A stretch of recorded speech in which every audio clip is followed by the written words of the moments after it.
Break के बाद स्वागत है आपका। आप देख रहे हैं शेयर बाजार सबका अधिकार। ये आपका शो है जहां पर आप अपने सवाल हम तक पहुंचा सकते हैं और हमारे साथ जो मेहमान जुड़े हैं वो आपके उन सवालों का जवाब देने में हमारी मदद करेंगे।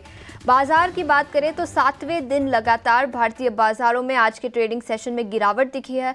ग्लोबल बाजारों से संकेत काफ़ी कमज़ोर थे और पिछले हफ्ते की कमज़ोरी के बाद आज भी बिकवाली का ट्रेंड बरकरार है। निफ्टी की बात करें तो 23,400 के आसपास 130 अंकों की गिरावट। बैंक निफ्टी में थोड़ी सी तेज़ी दिखी है, 100 अंकों की तेज़ी के साथ 50,270 के पास। लेकिन कई सारे सवाल हमारे दर्शकों ने भेजे हैं। सबसे पहले कनुभाई देसाई ने व्हाट्सएप पर सवाल भेजा है। पीटीसी इंडिया पर 175 शेयर है उनके पास जो उन्होंने 186 के दाम पर खरीदे थे।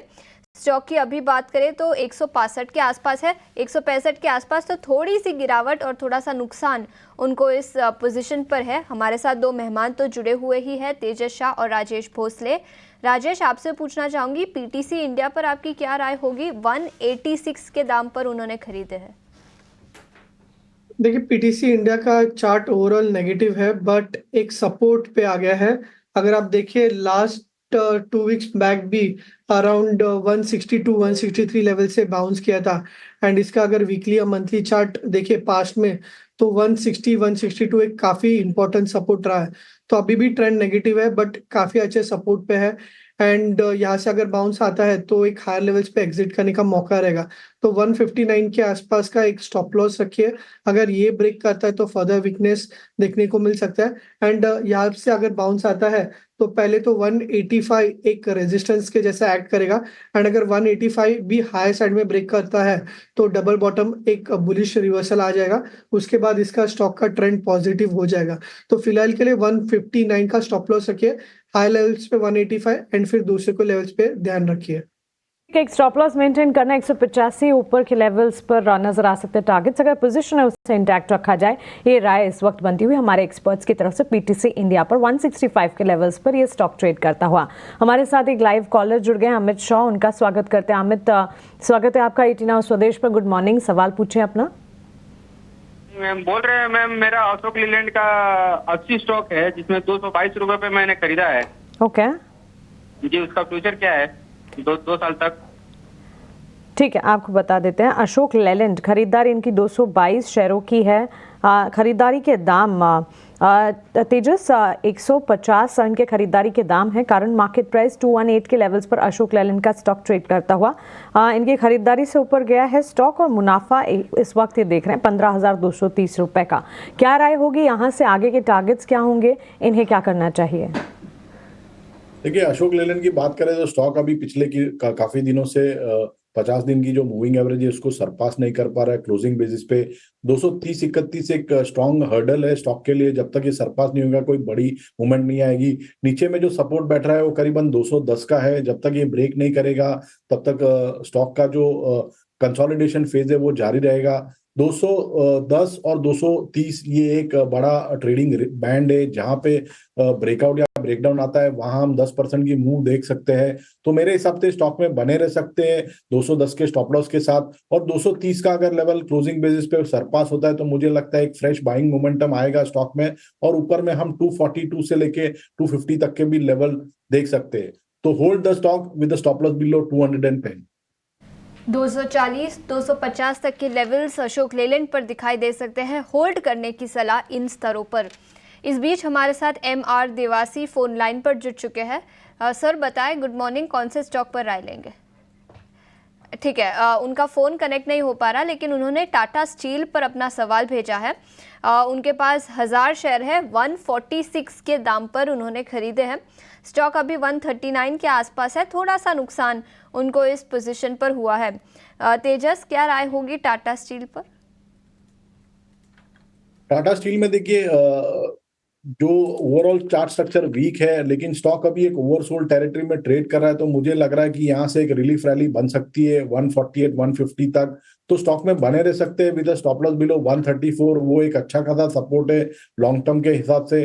तो जब तक ये ब्रेक नहीं कर सकता है एक रिलीफ रैली के लिए होल्ड करिए स्टॉक। और अगर स्टॉक ऊपर में जाके 148 150 का स्तर आता है तो वहां पे एक बार एग्जिट कर लीजिए। स्टील पर एक राय ये इस वक्त आपको मिलती हुई दिख रही है। करंट मार्केट प्राइस में हम देख रहे हैं करीब 1% की मजबूती के साथ 140 के इर्द गिर्द ये स्टॉक ट्रेड करता हुआ। मिस्टर हुसैन का सवाल है, इन्होंने व्हाट्सएप के जरिए हमें सवाल भेजा है। इंडियन ऑयल कॉरपोरेशन आईओसी में खरीदारी की है, इनके खरीदारी के लेवल्स एक बार स्क्रीन पर आ जाएंगे, लेकिन आईओसी की करंट मार्केट प्राइस की अगर बात करें 0.5% की बिकवाली है। अच्छा, आईओसी में खरीदारी है और यहाँ से उन्हें आगे क्या करना चाहिए, इनका सवाल है। राजेश, एक बार आपसे राय जानना चाहेंगे। देखिए, ऊपर की तरफ 196 तक के लेवल्स भी स्टॉक ने देखे हैं, लेकिन इस वक्त अगर देखें 133 से लेकर 135-36 के ही इर्द गिर्द इस रेंज में घूमता हुआ ये स्टॉक। किस तरह के सेंटिमेंट्स, टेक्निकली चार्ट्स आपको क्या नजर आते हैं? क्या इनकी पोजीशन अगर एग्जिस्टिंग है उसे बचाकर रखना चाहिए या फिर एग्जिट के बारे में सोचा जाए? देखिए, आईओसी का व्यूअर का बाइंग प्राइस तो हमें मालूम नहीं है, बट ओवरऑल अगर आप चार्ट देखें तो एक सपोर्ट जोन पे आ गया है। वीकली का जो 89 ईएमए है तो 129 130 के रेंज में है, तो कहीं ना कहीं उस सपोर्ट पे है। एंड अलोंग विद दैट अगर आप इंडिकेटर्स को भी देखें तो ओवरसोल्ड है, तो एक्सपेक्ट करें यहाँ से एक अच्छा खासा बाउंस आ सकता है। तो फिलहाल के लिए बाउंस के लिए प्ले कीजिए, पॉसिबली 145 148 स्टॉक में एक्सपेक्ट कर सकते हैं। थोड़ा सा स्लो मूविंग काउंटर है, बट ओवरऑल सपोर्ट पे है, तो यहाँ से बाउंस बैक एक्सपेक्ट कर सकते हैं। बिल्कुल, तो ये राय आईओसी पर। इस बीच दीपक हमारे साथ फोन लाइन पर जुड़ चुके हैं। दीपक, गुड मॉर्निंग। बताएं कौन से स्टॉक पर राय लेंगे, कितने दाम पर आपने खरीदे हैं और कितने समय तक होल्ड कर सकते हैं? मैंने आईआरएफ से खरीदा हुआ 45 रुपए के ऊपर। ओके। 160 शेयर खरीदे हुए हैं। तो मैं इसको लॉन्ग टर्म के लिए देखना चाहता हूँ, तो क्या है इसका लॉन्ग टर्म में? ठीक है, तो कर सकता हूँ मैं। ओके, तो आईआरएफसी 160 शेयर है जो 42.44 के दाम पर खरीदे हैं, तो काफ़ी अच्छा मुनाफा आपको इन पोजीशन पर हुआ है। राजेश, क्या राय होगी इस स्टॉक पर? देखिए, शॉर्ट टर्म के नज़रिए से देखें तो अभी भी स्टॉक में थोड़ा सा वीकनेस है, कोई मेजर रिवर्सल साइन नहीं दिख रहा है। एंड अभी भी अगर आप देखें तो व्यूअर जो है प्रॉफिट में है। ये रिवर्सल कब आएगा बताना डिफिकल्ट होगा, तो सलाह होगी कि एटलीस्ट पार्शल जो है वो बुक कर सकते हैं। एंड अगर कोई भी डिप आता है फर्दर 130 120 के रेंज में, तो ओवरऑल 130 120 इसका बाइंग जोन है, तो वहां पे वापस री एंटर कर सकते हैं। तो शॉर्ट टर्म में कब रिवर्सल आएगा बताना डिफिकल्ट है, बट लॉन्ग टर्म के हिसाब से लोअर लेवल्स पे एक्यूमुलेट किया जा सकता है। ओके, तो चलिए यहाँ पर आईआरएफसी पर एक आउटलुक आपको मिलता हुआ, लेकिन इस बीच अगर बाजार को देखेंगे वॉलेटाइल सिनेरियोज ही प्ले आउट होते हुए दिख रहे हैं। और इस वक्त मिड कैप की तरफ से भी या ब्रॉडर मार्केट्स की तरफ से भी कोई पर्टिकुलर इम्पैक्ट या कह सकते हैं कि एंट्री पॉइंट्स नहीं नजर आएंगे। बिकवाली का दबाव वहाँ पर भी नजर आ रहा है। लार्जर इंडेक्सेस में तो अब अगर आप देखेंगे bank Nifty, of course banking players हैं जो कि बाजार को काफ़ी संभाल भी रहे हैं।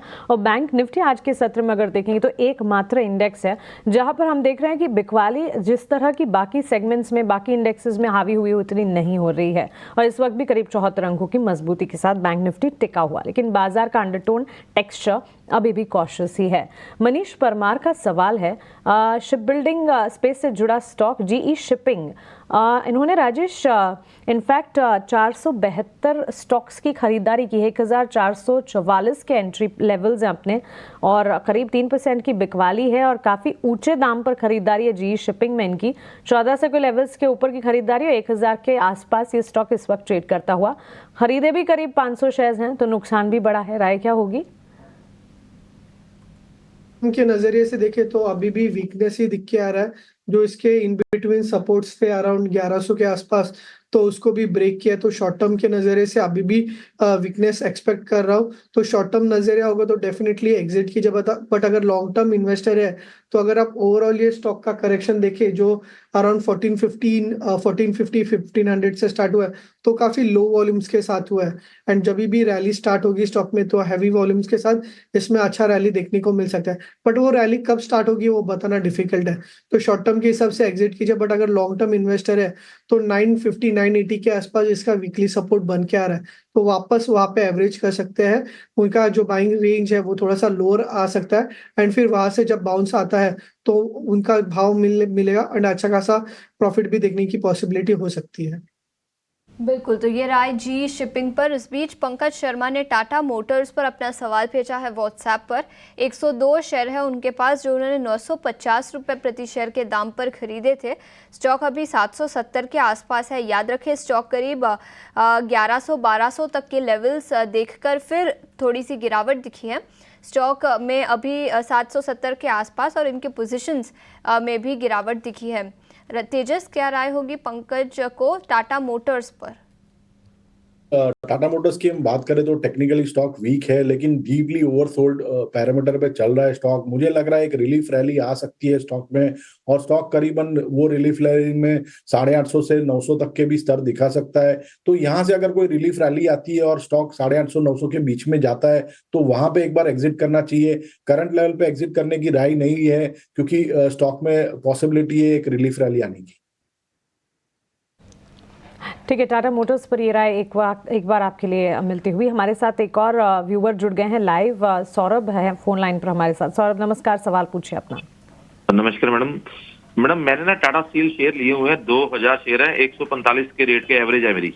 ओके, तो मैं चाहता था इसका कोई लॉन्ग टर्म टारगेट बताइए, मैं 2 साल होल्ड कर सकता हूँ इसको। ठीक है। इसके अलावा सौरभ अगर कोई सवाल है आपकी तरफ से बताएं। और ये सवाल एक और है कि अभी मेरे पास 5 लाख रुपए और है इन्वेस्ट करने के लिए, तो कोई ऐसा शेयर बताइए जो 2-3 साल में अच्छी रिटर्न दे और डिविडेंड भी दे। चलिए, बढ़िया। तेजस, एक तो टाटा स्टील आई थिंक हमने अभी डिस्कस भी किया, लेकिन इनकी खरीदारी भी है टाटा स्टील में। 2000 शेयर्स 145 के लेवल्स पर लंबी अवधि के निवेशक हैं। इस वक्त तो नुकसान झेल रहे हैं, लेकिन यहाँ से टाटा स्टील में आगे क्या करना है, और 5 लाख रुपए हैं इनके पास जो ये निवेश करना चाहते हैं। ऑफकोर्स फंडामेंटल आउटलुक नहीं दे पाएंगे, लेकिन आप ये बताइए कि कौन से स्पेसेस या कौन से स्टॉक्स है जो टेक्निकली भी आपको ठीक ठाक इस वक्त दिख रहे हैं, और अगर अच्छा एंट्री पॉइंट्स मिले तो फिर एक बार निवेश के बारे में सोचा जा सकता है। देखिए, जैसे कि मैंने बताया, टाटा स्टील में तो 134 का सपोर्ट है, तो 134 के सपोर्ट से होल्ड कर सकते हैं स्टॉक में। ऊपर में 150 तक स्टॉक जा सकता है। और अगर इनका लंबी अवधि का नजरिया है तो मेरे हिसाब से 2-3 स्टॉक में रिकमेंड करूंगा। पहला जो स्टॉक है वो नैल्को का है। नैल्को अगर देखेंगे तो काफी अच्छा चार्ट स्ट्रक्चर है। हमने हमारी दिवाली पिक्स में भी एक बाय दिया है ये स्टॉक में। ये स्टॉक में जब भी कोई करेक्शन आता है, मे बी 225-220 के करीबन, तो that will be a good entry point. मुझे लग रहा है 6 से 12 महीनों में ये स्टॉक 300 तक जा सकता है। दूसरा जो स्टॉक है मुझे अच्छा लग रहा है चार्टिकली, वो है टाटा मोटर्स भी अच्छा लग रहा है। ये स्टॉक में भी हमने एक अच्छा खासा करेक्शन देख लिया है, और स्टॉक जो है उसका लॉन्ग टर्म सपोर्ट के करीबन ट्रेड कर रहा है। तो यहाँ से जो है डाउनसाइड थोड़ी लिमिटेड लग रही है। और अगर दूसरा लार्ज कैप स्टॉक में अगर इनको बाइंग करना है तो मुझे लग रहा है कि जो बैंकिंग स्टॉक्स है वो काफी अच्छे लग रहे हैं, जैसे कि state bank of India. State bank of India में भी हमने देखा एक अच्छा खासा करेक्शन आया है ऊपरी स्तरों से, और अभी जो है रिस्क रिवॉर्ड काफी अच्छा बैठ रहा है। तो 750 के स्टॉप लॉस से स्टेट बैंक ऑफ इंडिया में भी ये 6 से 12 महीने के अवधि के हिसाब से लॉन्ग पोजीशन बना सकते हैं। मुझे लग रहा है 900 से 1000 तक के टारगेट हम स्टेट बैंक ऑफ इंडिया में देख सकते हैं। और एचडीएफसी बैंक का भी काउंटर काफी स्ट्रांग लग रहा है। अगर यहाँ से कोई और एक डिप मिलता है, मे बी 1650 से लेके 1600 के करीबन, तो एक अच्छा लेवल रहेगा लॉन्ग टर्म पोजीशन बनाने के लिए। बिल्कुल, तो ये नज़रिया एचडीएफसी बैंक और इसके अलावा कुछ और बैंकिंग स्टॉक्स पर भी हमने चर्चा की। इस बीच हमारे साथ सुरभि फोन लाइन पर जुड़ चुकी है। Surabhi, good morning. बताएं कौन से स्टॉक पर राय लेंगी आप? मैम रेलटेल पर कितने शेयर है, कितने दाम पर खरीदे और कितने समय तक आप होल्ड कर सकते हैं? मैम रेलटेल 500 क्वांटिटी है, 660 की बाइंग है। ओके, और कितने समय तक होल्ड कर सकते हैं? 6 मंथ, 6 महीने तक। आपने काफ़ी ऊपर के स्तर पर स्टॉक को खरीदा है। स्टॉक 365 के आसपास कारोबार कर रहा है और 617 उसका ऑल टाइम हाई लेवल है, तो 607 आपकी परचेज प्राइस है। तेजस, क्या राय होगी रेलटेल पर? काफ़ी नुकसान है उनको इस पोजीशन पर। देखिए, रेलटेल का चार्ट स्ट्रक्चर काफी वीक है। Overall lower top lower bottom का पोजीशन बना रहा है स्टॉक, और इसकी जो 200 दिन की मूविंग एवरेज थी वो भी रिसेंटली ब्रेक हो गई है। और इसका जो प्रीवियस स्विंग हाई था करीबन 375 का, वो भी हमने देखा कि थर्सडे के सेशन में ब्रेकडाउन आ चुका है। तो मुझे लग रहा है ये जो स्टॉक है उसकी जो वीकनेस है वो जारी रहेगी, और स्टॉक यहाँ से भी 350 से लेके 335 तक के लेवल दिखा सकता है। यहाँ से अगर कोई पुल बैक रैली आती है, मे बी करीबन 390 से लेके 400 के बीच में, तो उसमें वो पुल बैक रैली में स्टॉक में से एग्जिट करना चाहिए। बैक में स्टॉक में से एग्जिट की ही रणनीति इस वक्त बनती हुई दिख रही है, यानी कि एक बार निकलने की चेष्टा करनी है आपको, लेकिन एक बार राइज यानी कि मजबूती नजर आ जाए तो एक बार एग्जिट कर जाएं, क्योंकि यहाँ से और ज़्यादा कमजोरी के आसार रियलटेल के स्टॉक प्राइस में नजर आ रहे हैं। हमारे साथ व्हाट्सएप के जरिए मिस्टर मोहम्मद मकसूद जी ने एक सवाल पूछा है। कोलगेट पामोलिव के 15 शेयर्स इन्होंने खरीदे हैं, अपने खरीदारी के स्तर जो हैं 3260 के बता रहे हैं। कोलपाल इनफैक्ट राजेश FMCG प्लेयर्स की ही अगर बात करें, कोलगेट पर्टिकुलरली नतीजों में मुनाफे के फ्रंट पर हमने मजबूती देखी थी, रेवेन्यूज भी बड़े थे, लेकिन अदरवाइज कंजम्पशन थीम है जहां पर हम देख रहे हैं थोड़े से रूरल और अर्बन डिमांड के चलते फ्लक्चुएशंस नजर आ रहे हैं। इन्हें भी नुकसान हो रहा है, करीब 7,500 का, 2,700 के आसपास ये स्टॉक ट्रेड करता हुआ, और इन्होंने खरीदा है 3,260 के लेवल्स पर। क्या राय होगी? देखिए, जैसे आपने हाईलाइट किया है, पूरे FMCG स्पेस में काफी अच्छी प्रॉफिट बुकिंग देखने को मिली है। ओवरऑल अगर आप जून या जुलाई का अगर प्राइस स्ट्रक्चर देखें तो 2600 के आसपास ट्रेड कर रहा था, एंड फिर वहां से एक अच्छी रैली आई थी 3800 तक, एंड फिर एक लास्ट कपल ऑफ मंथ्स में वापस प्रॉफिट बुकिंग देखने को मिल रहा है FMCG सेलिंग की वजह से। बट ओवरऑल अगर आप देखें तो जो उसका रैली पॉइंट था, ओरिजिन पॉइंट था, वहां पे वापस आ रहा है, एंड ये काफी एक लॉन्ग टर्म सपोर्ट है, जहाँ पे वीकली 89 EMA भी आ रहा है। तो मैं एक्सपेक्ट कर रहा हूँ 2600 के आसपास से वापस स्टॉक में एक अप ट्रेंड रिस्टार्ट हो सकता है। तो कहीं ना कहीं 2600 के आसपास जो है वापस अक्यूमुलेट या फिर री एंटर कर सकता है। हाई साइड में अगर आप देखिए तो 3150 3200 के आसपास रेजिस्टेंस रहेगा, जो भी पुल बैक रैली आता है तो 2600 के आसपास वापस एंटर कीजिए, और 3150 3200 के आसपास प्रॉफिट बुक करने की राय होगी। 600 के लेवल्स पर एंट्री और 3200 तक का जाने का भी दमखम रखता है स्टॉक, लेकिन इंतजार जरूर करना पड़ेगा। उन स्तरों पर एक बार एग्जिट के बारे में भी सोचा जा सकता है। कोलगेट पामोलिव पर ये राय आपको मिलती है। बिकवाली का दौर बरकरार, करीब 130 अंकों की गिरावट के साथ 23,400 के पास निफ्टी। बैंकिंग शेयरों में आज आउट परफॉर्मेंस दिखा है, 100 अंकों की तेजी के साथ 50,280 के पास बैंक निफ्टी। कई सारे दर्शकों ने कई सारे सवाल भेजे हैं, और करण अब हमारे साथ फोन लाइन पर जुड़ चुके हैं। करण, गुड मॉर्निंग, बताएं कौन से स्टॉक पर राय लेंगे?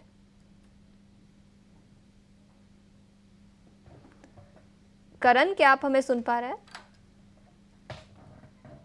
ठीक है, ओला इलेक्ट्रिक पर उन्होंने अपना सवाल भेजा है। अब तक 4,000 शेयर है जो उन्होंने 107 रुपये प्रति शेयर के दाम पर खरीदे हैं।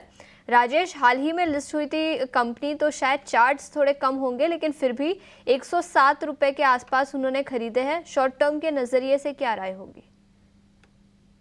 देखिए, टेक्निकल डेटा तो काफी कम है, तो कोई व्यू नहीं दे पाऊंगा, बट ओवरऑल रेजिस्टेंस मैं आपको बता देता हूँ। 80-82 के आसपास रेजिस्टेंस है, तो जब तक वो क्रॉस नहीं करता तब तक कोई मेजर अप ट्रेंड नहीं दिखाई दे रही है। एंड अगर आप इसका रेसिप्रोकल रिट्रेसमेंट अगर आप देखें तो वो हिसाब से 61-62 के आसपास नेक्स्ट सपोर्ट बन के आ रहा है।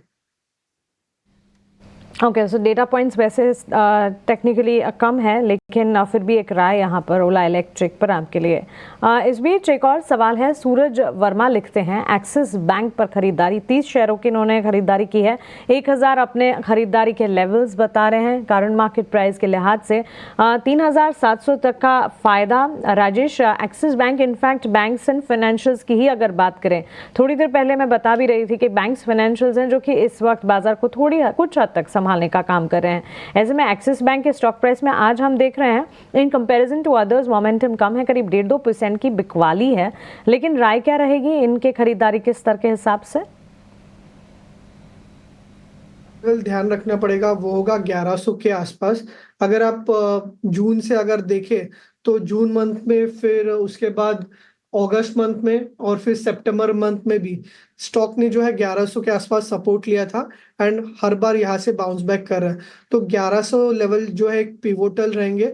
अगर 1100 ब्रेक करता है तो फर्दर प्रॉफिट बुकिंग या फर्दर सेल ऑफ देखने को मिल सकता है। तो 1100 के स्टॉप लॉस से होल्ड रखिए, एंड बाउंस बैक में अगर आप देखिए तो 1180 का रेजिस्टेंस है। 1180 जब ब्रेक करता है तो ओवरऑल स्टॉक में काफी जो अप ट्रेंड है वो रिज्यूम होगा। तो फिलहाल 1100 के स्टॉप लॉस से होल्ड रखिए। ओके तो चलिए ये राय इस वक्त आपको मिलती हुई एक्सिस बैंक में और बैंकिंग प्लेयर्स पर भी ओवरऑल अगर देखें सेंटिमेंट्स इस वक्त जो है नज़र आ रहा है कि मोमेंटम नहीं तो ना सही लेकिन सपोर्ट जो है वो अब भी बरकरार है। पोजीशंस को इंटैक्ट रख सकते हैं। बैंक निफ्टी भी आपकी टीवी स्क्रीन पर करीब 100 अंकों की मजबूती के साथ ही ट्रेड करता हुआ इस वक्त नजर आ रहा है। इसके ठीक विपरीत अगर आप देखेंगे mid cap small cap Sensex और निफ्टी में बिकवाली का दबाव वॉलेटाइल सिनेरियो बाजार की शुरुआत के साथ साथ ही देखने को मिल रहे हैं और इस वक्त भी volatility towards the down side जो है वो कायम है। राजेश आपका शुक्रिया हमारे साथ जुड़ने के लिए, सवालों के जवाब देने के लिए और बाजार पर अपना टेक्निकल नजरिया स्ट्रैटेजी हमारे साथ शेयर करने के लिए। चलिए आगे बढ़ते हैं और अब बात दिल्ली एनसीआर में बढ़ते प्रदूषण के कहर की। जी हां, दिल्ली में प्रदूषण पिछले 6 दिनों से बेहद खतरनाक स्तर पर बना हुआ है। आज सुबह यहां का औसत AQI यानी कि एयर क्वालिटी इंडेक्स 481 रिकॉर्ड किया गया। स्मॉग की वजह से जहां लोगों को सांस लेने में दिक्कत महसूस हो रही है, वहीं विजिबिलिटी भी काफी कम हो गई है। राजधानी के अक्षरधाम इलाके में देखिए हमारे संवाददाता अभिषेक राज की खास रिपोर्ट। राजधानी दिल्ली एनसीआर में प्रदूषण से बहुत बुरा हाल है। विजिबिलिटी बहुत कम हो गई है। धुंध और कोहरे की चादर पूरे दिल्ली एनसीआर के अंदर देखी जा सकती है। अक्षरधाम फ्लाईओवर पे हम मौजूद हैं। यहाँ से अगर आप देखेंगे तो पूरा का पूरा अक्षरधाम मंदिर परिसर धुंध और कोहरे की चादर में लिपटा हुआ आपको नजर आएगा। यहाँ से अक्षरधाम मंदिर बिल्कुल साफ दिखाई देता था, लेकिन आज इतना ज्यादा कोहरा धुंध है कि आपको सामने कुछ भी नजर नहीं आएगा। मंदिर परिसर कुछ भी आपको सामने जो है वो नजर नहीं आएगा और चारों तरफ आपको सिर्फ कोहरा और धुंध की चादर जो है वो दिखाई देगी। प्रदूषण के कण हवा में बहुत ज़्यादा फैले हुए हैं। लोगों को बहुत ज़्यादा परेशानी हो रही है। जब बात कर रहे हैं तो खांसी महसूस हो रही है, आंखों में जलन हो रही है। जो अस्थमा पेशेंट हैं उनको सांस लेने में तकलीफ हो रही है। विजिबिलिटी काफ़ी लो हो गई है। अगर आप देखेंगे नीचे ये NH24 है। यहाँ गाड़ियाँ देखिए बड़ी धीमी रफ्तार के साथ आगे बढ़ रही हैं, अपने हेडलाइट्स को ऑन की हुई हैं ताकि किसी टकराव से वो बच सके और आराम से अपने गंतव्य तक जाएं। यहाँ गाड़ियाँ रफ्तार से निकलती हैं, लेकिन आज देखिए क्या स्थिति है। विजिबिलिटी कितनी कम है कि गाड़ियाँ बेहद सावधानी के साथ जो ड्राइवर्स हैं वो चला रहे हैं, आगे की तरफ जा रहे हैं। दिखाई आगे का बहुत कम दे रहा है, विजिबिलिटी चूँकि बहुत कम है। प्रदूषण के कण बहुत ज़्यादा हैं, PM 2.5 का स्तर बढ़ा हुआ है। ऐसे में जो लोग बाहर भी निकल रहे हैं वो बेहद सावधानी के साथ निकल रहे हैं। डॉक्टर्स ने भी यही सलाह दी है कि आप बाहर ज़्यादा ज़रूरी जब ना हो तो ना ही निकलें। बुजुर्गों का, इसके अलावा जो बच्चे हैं उनका विशेष रूप से ध्यान रखें, घर पे रहें, सुरक्षित रहें। दिल्ली वासियों से हिदायत, स्पेशल रिक्वेस्ट, अपना ध्यान रखें क्योंकि सिनेरियो जो है बेहद बिगड़ता हुआ और एयर क्वालिटी जो है वो काफ़ी ख़राब होती हुई दिख रही है। लेकिन चलिए इसी नोट पर फिलहाल हमारे शो को हम यहीं समेटने जा रहे हैं। मुझे और आशीषा को आप दीजिए इजाज़त, लेकिन 18 आवर्स स्वदेश पर खबरों का और स्टॉक स्पेसिफिक एक्शन का सिलसिला लगातार जारी रहेगा। आप बने रहें हमारे साथ। नमस्कार।